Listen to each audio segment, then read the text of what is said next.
Hello viewers, this is me Priya and it gives me immense pleasure to welcome you all to an all-new episode of your favorite show Zee Connect Season 11. Well, did you know that according to some studies, our attention span is shrinking and it is believed to be just 8 seconds? Yup, 8 seconds only. But in today's episode, we assure you that we've got lots that will grab your attention and keep you glued to your seats. So let's begin.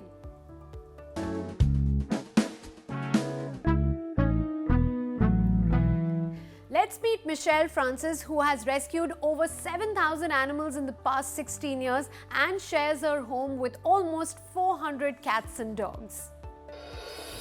Michelle, welcome to Zee Connect. Thank you, Priya.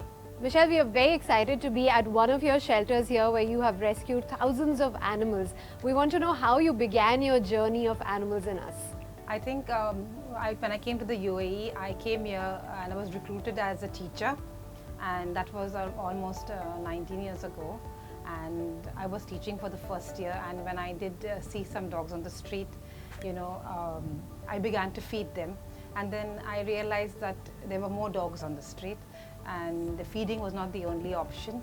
So I began to TNR them. Now TNR means when you trap, neuter and put them back on the street so that you don't have more babies. And what really happened is that it was one of our dogs that I just let our shelter, CJ. She was dumped by somebody on our doorstep, and we took her in, and she was our first ever rescue. Actually, she was supposed to be our pet. A few weeks later, we got the 4 pups. So we found the mom hanging by her neck, so we picked up the 4 pups, and that's how the journey began. We took the 4 pups, and we already had 5 dogs, and then we began to TNR, and there's vet bills. There's a lot of things, and we began our journey in a flat, in an apartment. Then we moved to a villa because we had got more dogs. We had around 32 dogs in the villa, and then finally I think it was our neighbor began to complain about us. So and it's only obvious, I understand, and not that they were barking too much, but I understand these kind of situations. So. I think that pushed me to start a shelter. Like, it was a big thing for me, but I didn't sit nights and think about it. I didn't decide and plan what's going to happen, what should I take, what's the money that I had. I had 6,000 dirhams with me, and I just came and took this place with the 6,000 dirhams, and I built up this shelter. Wonderful. So then I'm sure it's a challenge for you to play the role of a teacher, a rescuer at the same time. How do you do it? So the thing is that I think I believe in one thing. If you don't mind, it doesn't matter, right? It's all mind over matter. If you mind, it's going to matter. So it's a habit. So, I just go to school, I come back, I do all my school work, plus I do all this work. I like to work all the time. I like to be moving, There's no, I don't like to be sitting down. If I'm sitting down, I feel like, I'm not doing anything. So I just need to. You want it to be productive your entire day, every minute. All the time, every minute, even at night. There's been times when I haven't slept at night because I've been out feeding or I've been picking up dogs. And we really began with dogs. Yeah. And then later on that we began to rescue cats. Okay, so it was dogs and cats, and are there any more animals? Yeah, I rescued foxes. It was from the hills here that I rescued a fox, and its back was broken. And I called the veterinary clinic that really does into wild animals, and then he had asked me that, are you sure you're going to pick up the fox? I said, if you're sure you're going to look after the fox, I'm going to pick it up. He said, okay, you first pick it up, then I'll talk to you. So in 20 minutes time, I picked up the fox, and I called him and I said, I've got the fox with me and I'm going to bring him and come to the veterinary clinic. And he was quite shocked, but I did give the fox there, and then they took care of the fox and then put it back into the into its natural habitat. So how many animals really right now you have rescued so far? 7,000 plus dogs. Wow. Only. And cats, maybe about 90 to 100, not many, but because the thing is that I find it difficult, to rehome cats and dogs together. It's difficult. Yeah. And how many shelters do you have right now? No, we just this is the shelter. Yeah, it's a very big one. It's like 2,215 square meters. Okay. We have a big warehouse with dogs, and we have around 25 porta cabins that we have dogs also, and we just have 2 porta cabins with cats. Okay. So after you rescue them and you've taken care of them and they're with you for a while, do you set them up for adoption? Yes. So what we really do is when we rescue, we make sure that we put this up on social media. Then we take it to the vet and go and we get it done. Because see, when a dog is rescued, it means that it's hurt badly. Yeah. After the dog is well, we look for a foster home. So Michelle, what is your typical day like? So in the morning, I wake up around 2 o'clock in the morning, or 2:30, just depends on the, what I have to do. I go around, I have feeding stations in the morning that I got to feed, because sometimes if a dog is not there in the night or not well, then I've got to go pick up the dog and take it to the vet. So I pick up the dog at 2:30, then I come back to the shelter, we feed, we take the dogs out and we feed them. And then after Daniel takes over, then I go to school, I drive to school. If the dog is sick, I have to take the dog and go to the veterinary clinic. So I drive to school, somebody picks up the dog from there. So I'm at school the whole day busy, with the kids. And I don't think too much about dogs at that time, yeah. It's just school, yeah. Just to make that clear. And then when I'm back from school, on my way back, I feed dogs. Maybe I have to feed 3 or 4 stations which I pass, so I feed those dogs. But when I'm back here, I have to come to the shelter, see that the dogs are fed. If there's any vet runs to do, I've got to do those vet runs. If there's any rescue to do, I've got to do that rescue. And then at 8 o'clock at night or 9 o'clock at night, I go around all the outside, right around this area, and I feed 40. There are 40 feeding stations that I've got to feed. So I feed these 40 feeding stations with at least 7 to 15 dogs in each feeding station. So I feed the dogs at night. I finish by 11 or 11:30. I'm back here. I just do the last whatever I've got to do for the next day, plan for the next day, 15-20 minutes, and I get back home. I have a bath and I'm into bed because I have to wake up at 2:30 in the morning. Again at 2:30 a.m. This is, morning. I don't know, I haven't really met a lot of people who wake up at 2:30 a.m. and you're a classic example of a person for whom 24 hours in the day are not enough for doing what you have to do. I need 48 hours. But again, you're doing a wonderful job. Thank you so much, Michelle, for talking to us. It's been a pleasure. Thank you for being here. Time for a quick short break. See you soon right after with some healthy recipes.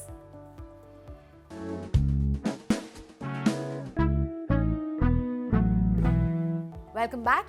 Are you looking for a nutritious yet delicious start to your day? Well, then you are at the right place.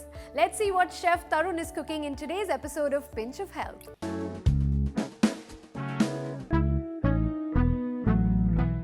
Hello everyone, this is Tarun here. Welcome to Pinch of Health. There are multiple ways to add tinge of yum to your breakfast. That is what I'm going to teach you today. When it comes to breakfast, upma is my favorite. Today I'm going to make a very super healthy, easy dish which is upma, but we are going to replace semolina with Moroccan ingredient called couscous. So let's check out the ingredients. We have boiled couscous, tomatoes, mixed bell pepper, red onion, curry leaves, ginger, fresh coriander, turmeric powder, salt, red chili powder and mustard seeds, and of course olive oil. Let's start cooking. We'll take olive oil, 2 tablespoons,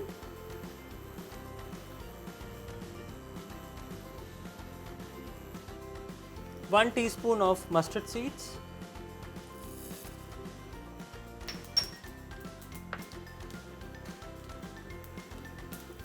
5 to 6 curry leaves, saute them,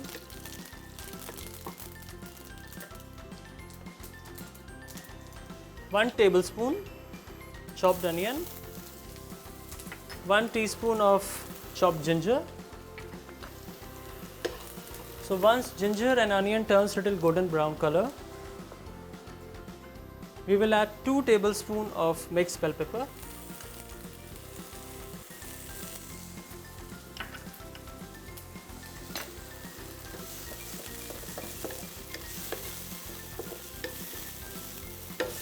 saute them on a low heat.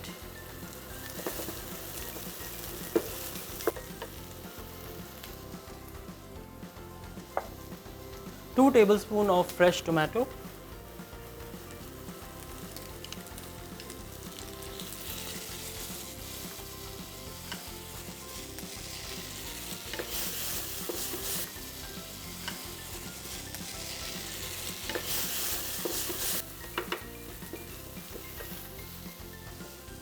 it's time to add spices. 1 teaspoon of turmeric powder, 1 teaspoon of red chili,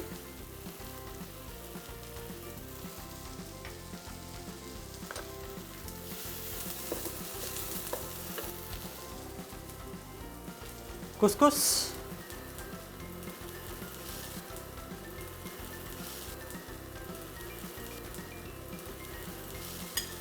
five tablespoons of couscous,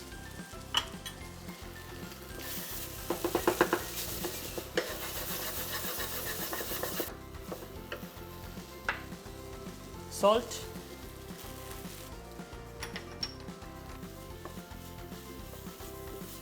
so this is done. Let's plate.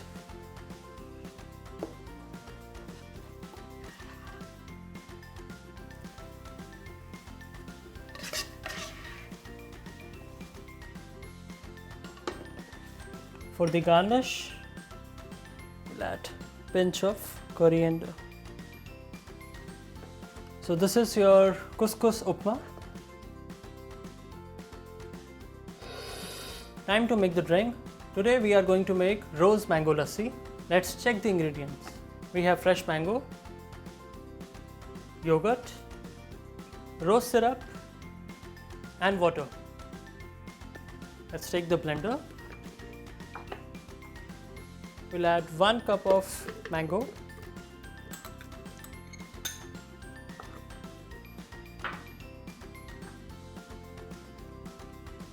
yogurt, half cup,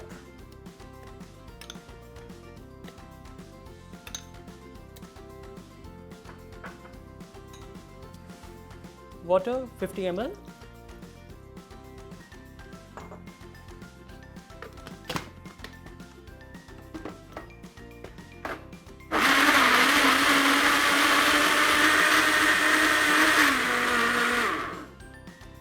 for the presentation, we'll take rose syrup,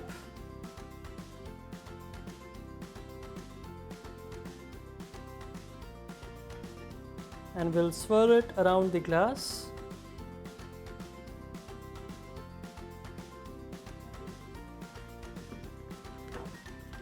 So mangoes are sweet, rose syrup is sweet, so I'm not adding any sugar here.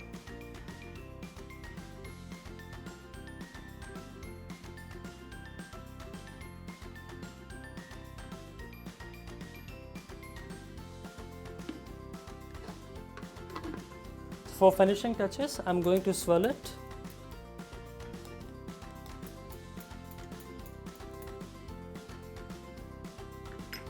There we go. A perfect summer breakfast to start your day. Couscous upma with mango rose lassi.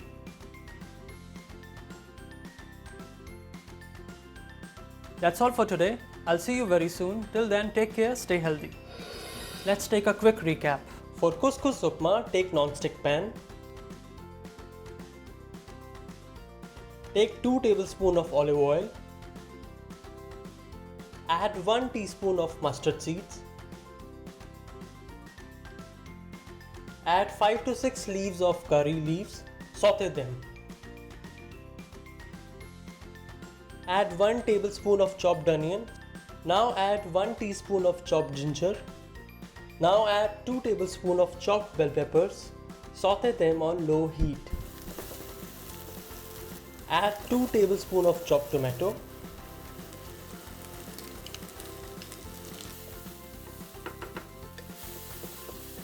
Add 1 teaspoon of turmeric powder, 1 teaspoon of red chili powder, 5 tablespoons of boiled couscous. Mix it. Salt.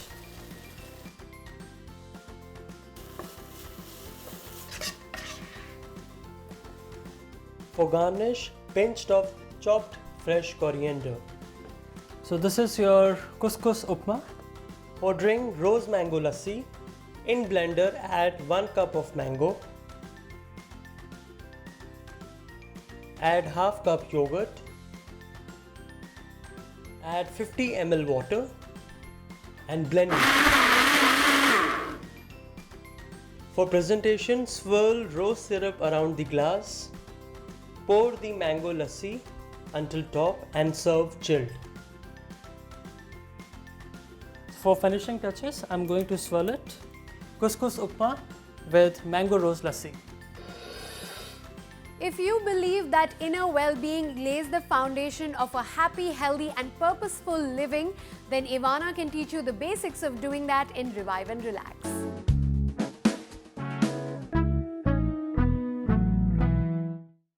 Hello, I'm Ioana and Namaste. Welcome to Revive and Relax. It's starting to get hot, but that shouldn't affect our yoga practice. You can practice any time of the day, whenever you feel ready, indoor and outdoor. So let's try together a new posture today. Garudasana, the eagle pose, is a standing balancing posture that will close the hips and it will improve your overall sense of balance. Let's go for it. Let's start Garudasana, the eagle pose. I'm going to start first grounding on my left leg. I'm going to bend my left leg tiny bit so I can wrap my right leg around my left leg. Let's see some toes to the side. We bring the right arm under the left. We bring the palms together. First we drop the shoulders and then we lift the elbows. I'm going to point both knees and elbows forward. Inhale and exhale, start dropping. I'm sending the hips back like I want to sit on a chair, opening the chest. We breathe here 3, maybe dropping deeper 2, and drop 1. We come back up, inhale, and exhale, we release, and we'll do the other side straight away. Grounding through the right, bending tiny bit, left leg we wrap, left arm under the right, palms together. Turn the elbows, the knees forward. Let's inhale, and exhale, we drop. Gazing forward. Gaze at the point on the floor that's not moving. It will help with your balance. Shoulders down. A few moments here, and now we inhale, come back up, and then we exhale, release. Let's do the recap.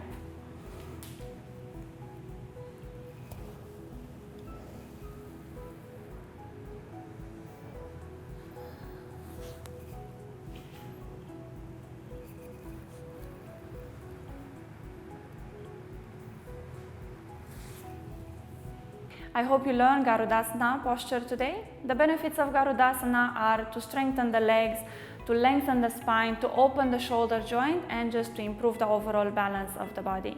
Keep on practicing, and I'll see you next week with Z Connect. Namaste. Thank you. What happens when physics and art are paired together? Well, we'll find out right after this short break.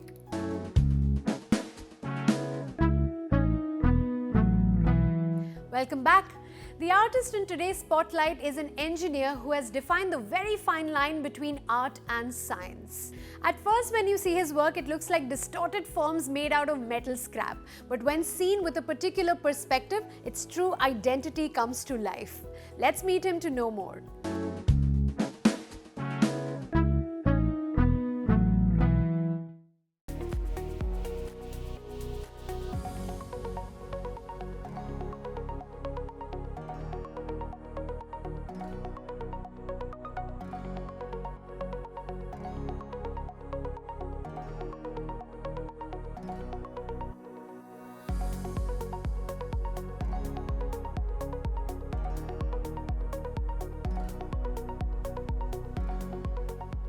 I'm Nisar Ibrahim. I'm from India. I have been based in UAE last 20 years. I'm a civil engineer and interior designer by the profession. But I'm an artist at heart.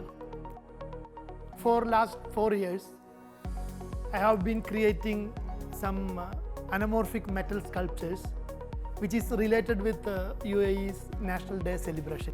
For Year of Zaid, I had designed an artwork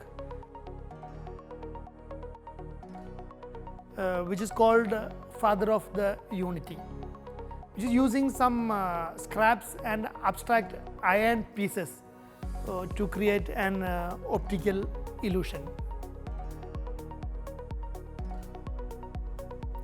And this artwork, which was created to mark the year of tolerance.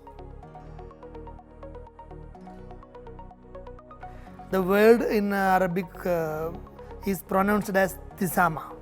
Tisama means tolerance.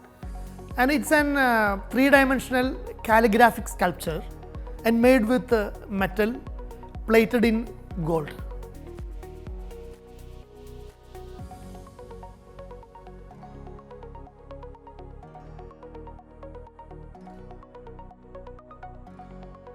This is one of my favorites.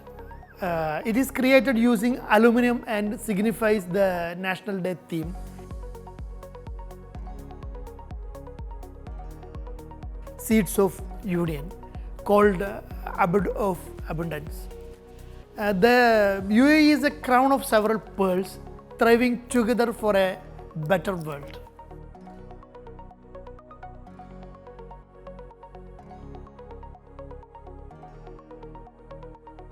Last year, I had created the portrait of His Highness Sheikh Mohammed bin Rashid Al Maktoum.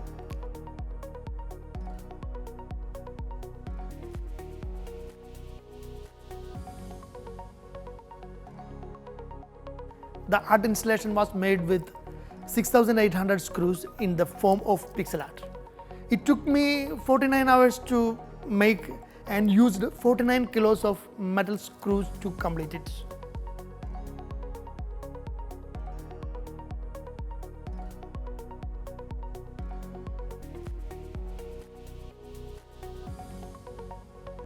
With this, I take your leave, but next week I will see you again with lots more on your favorite weekend show, Z Connect.